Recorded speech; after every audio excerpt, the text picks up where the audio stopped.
Now go. So sorry for the rough startup there.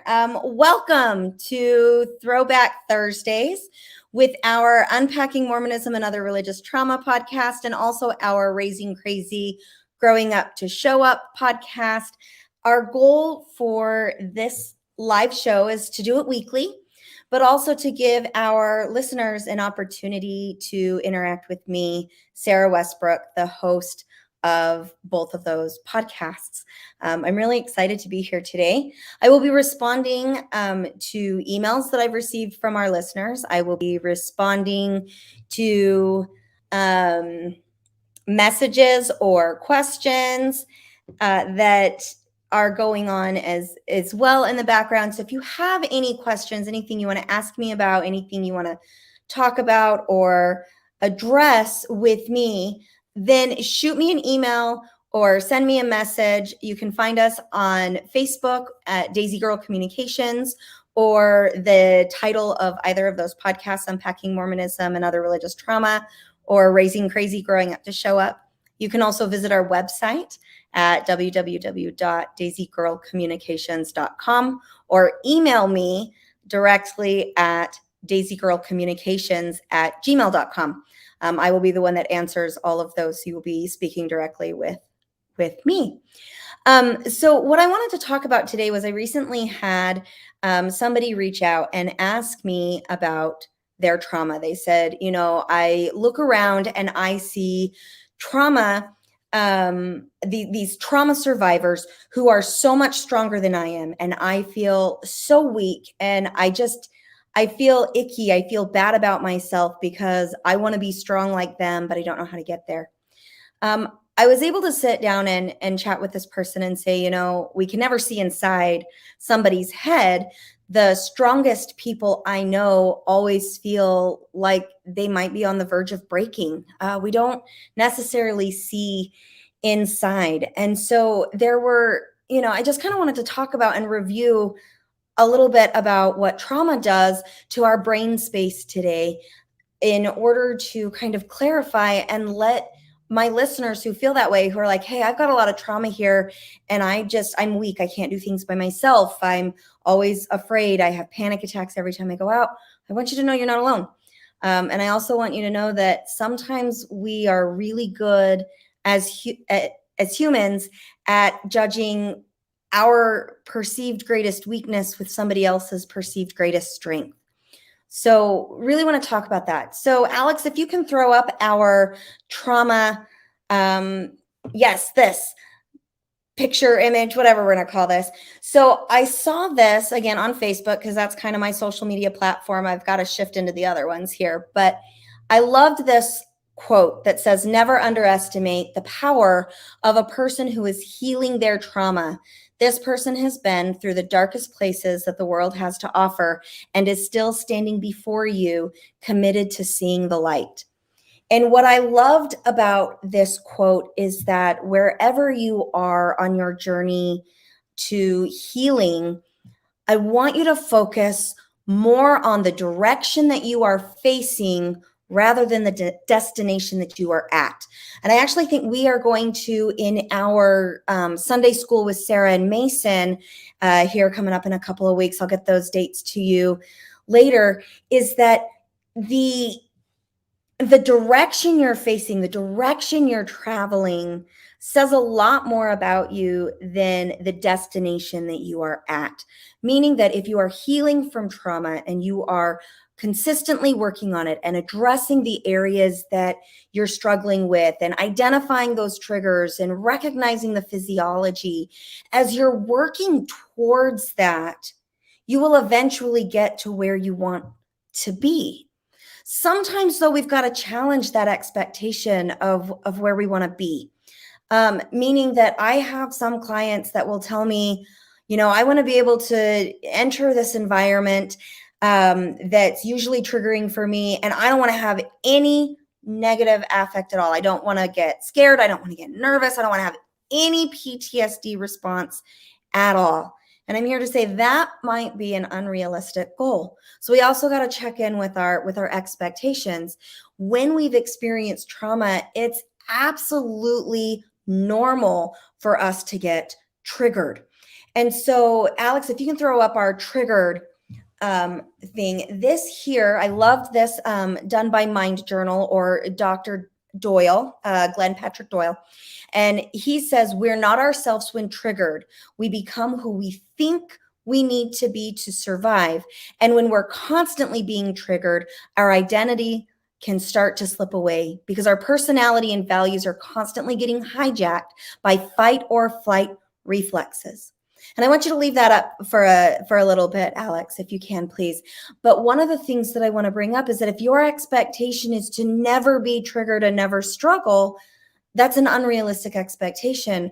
Rather, what maybe a more realistic goal could be is that when you trigger in those traumas, that you are able to have a less intense reaction and go from that initial fight or flight reflex back into your normal frontal cortex, logical, rational thinking brain much faster.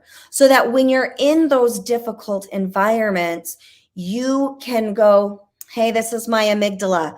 This is that fight or flight response kicking in. This is normal. I'm okay. And then you can use those skills. But it's not, it's an unrealistic expectation to think that I can walk back into a room with my father who abused me for many, many years and just feel comfortable and like I can be myself. There's always going to be a level of discomfort. The goal is not to lose ourselves when we get triggered. And so the goal is going to be that the frequency that we trigger will become less often, that the intensity that we trigger with is going to be less intense. So we're looking for consistent improvement. And if you're not experiencing consistent improvement, that's when I want you to be able to seek licensed providers. That's when we might need to look at medication options or counseling options specific to PTSD. And there's lots and lots of new research coming out with certain substances, things like psilocybin in the treatment of PTSD. We are seeing absolutely amazing outcomes with utilizing psilocybin in a therapeutic clinical environment and reducing some of those PTSD triggers and helping you through a lot of those things. So I don't know how many people are live. I can't actually see that. So if there's any comments or questions going on right now, Alex, if you could pop those up on the screen, I want to make sure that we address those. So Pilot Wave says, I think I understand the fight, flight, and free response. Can you explain more how the fawn response looks? Yes, absolutely. I love that question. So when we talk about fight, flight, freeze, Pilot Waves, you're right. A lot of people are really familiar with what fight, flight, freeze looks like, but what is fawning?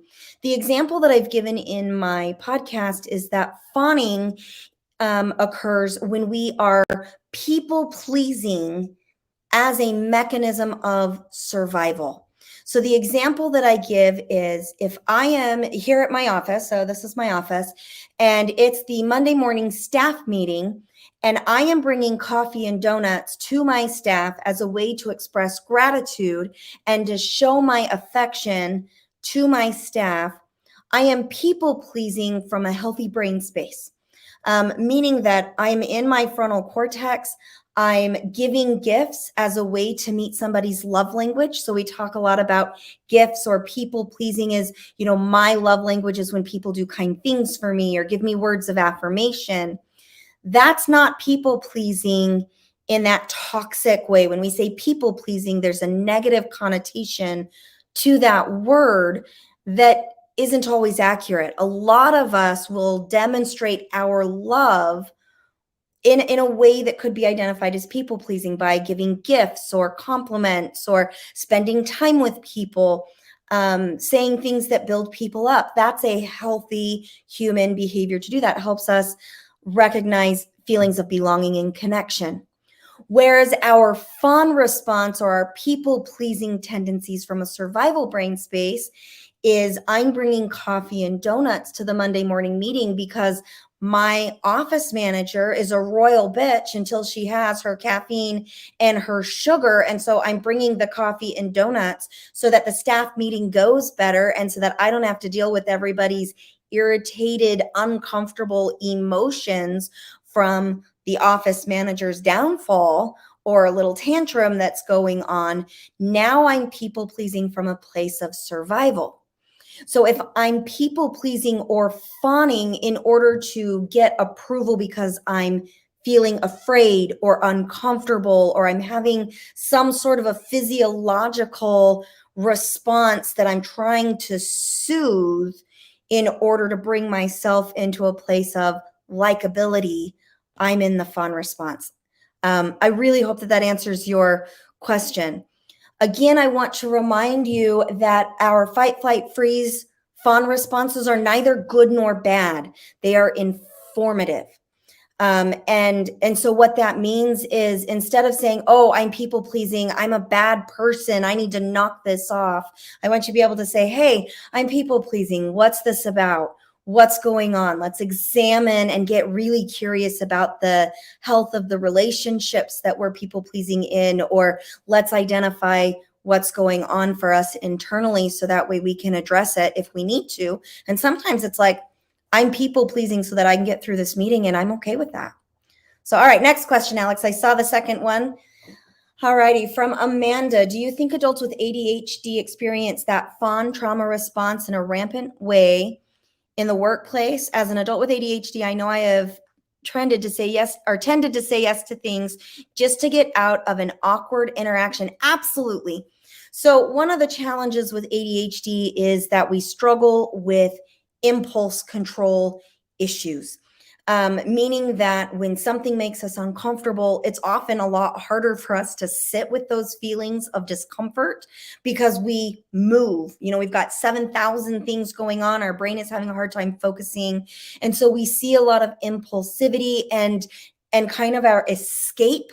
So you've got to understand that fawning in a way is kind of an escape response. That's that flee response. It can look like that, especially with ADHD. Is this is uncomfortable and I've got 7,000 other things I can focus on, and we shift too fast.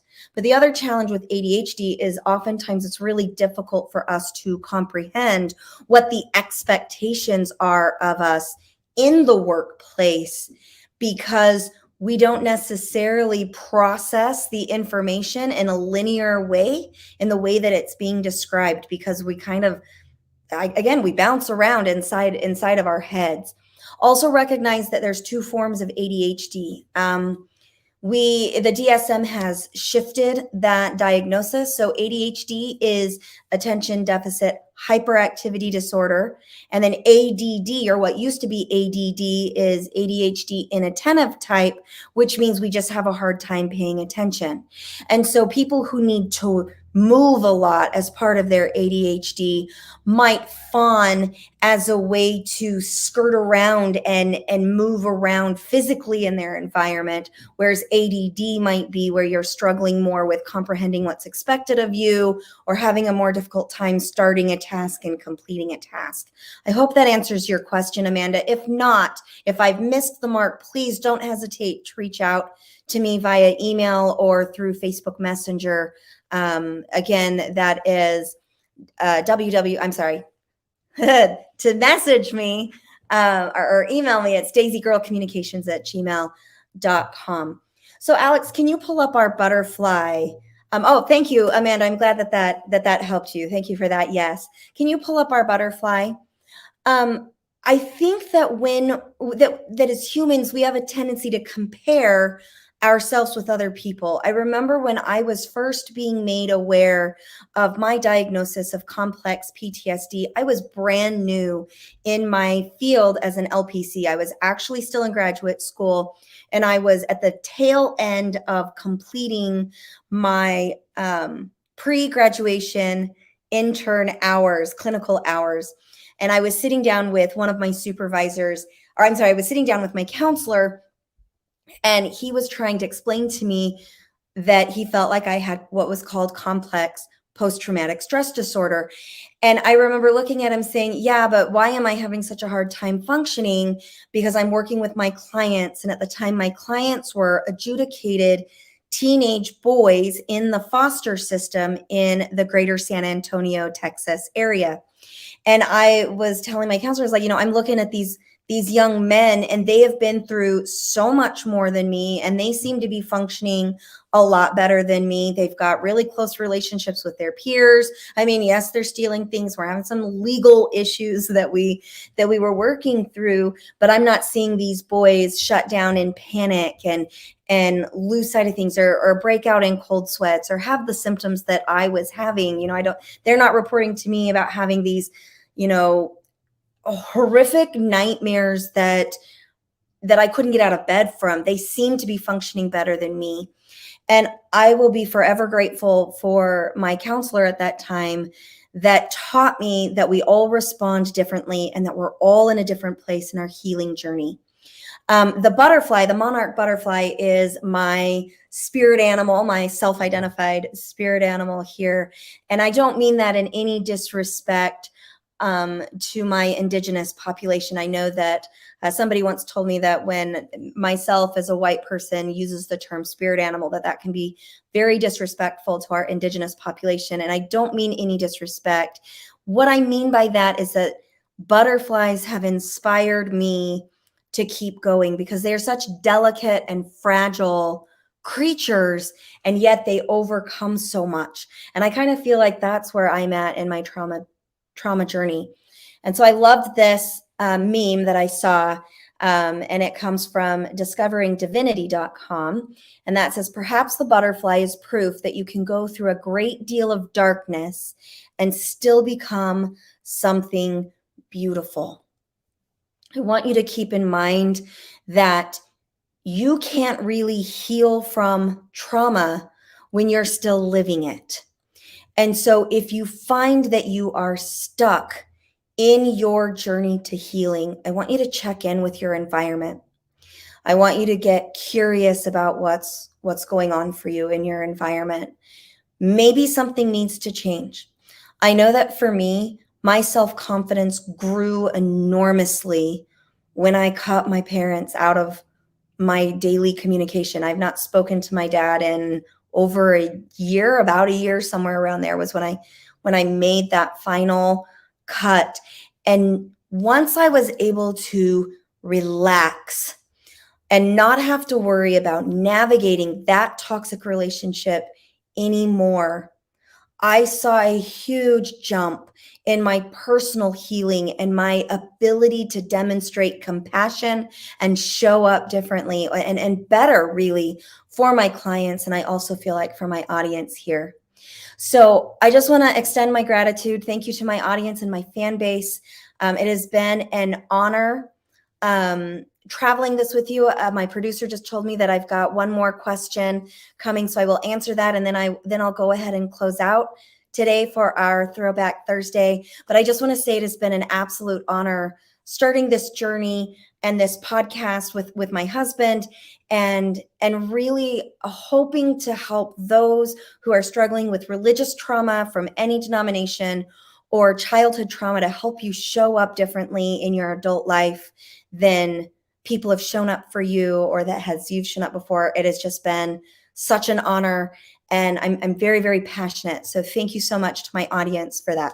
All right, Alex, go ahead. Let's give me that last question that we've got. Oh my goodness, this is my husband. Hi, Mason. What should you do when you're with the most amazing woman who has been with you for 24 years? So the answer to that question, dear listener Mason, is you buy her flowers, preferably daisies, because I am Daisy Girl Communications, and you bring her a coffee from Starbucks. Oh, no, not a coffee. It is a chai tea latte. You bring her a chai tea latte to your 18-year-old son's graduation ceremony that begins in about an hour and a half. That is what you do when you are with the most amazing woman in the world. I love you, Mason. Thanks so much for tuning in from wherever you are. He is, I think, at home dealing with the generator maintenance squad and all of our beautiful and chaotic children, getting them prepped so that we can celebrate the graduation of our oldest son, Brigham, who you've heard about if you've been on Raising Crazy, growing up to show up. Brig has been my inspiration to getting better because he was diagnosed with schizophrenia or psychosis when he was only 4 years old. And he is almost 19 and graduating from high school. And we are celebrating that today here at the home office of Daisy Girl Communications and Westbrook Counseling Services. So once again, to my listeners, thank you so much for this honor. I'm looking forward to learning, growing, and becoming better with you. Thanks so much. We'll see you next Thursday.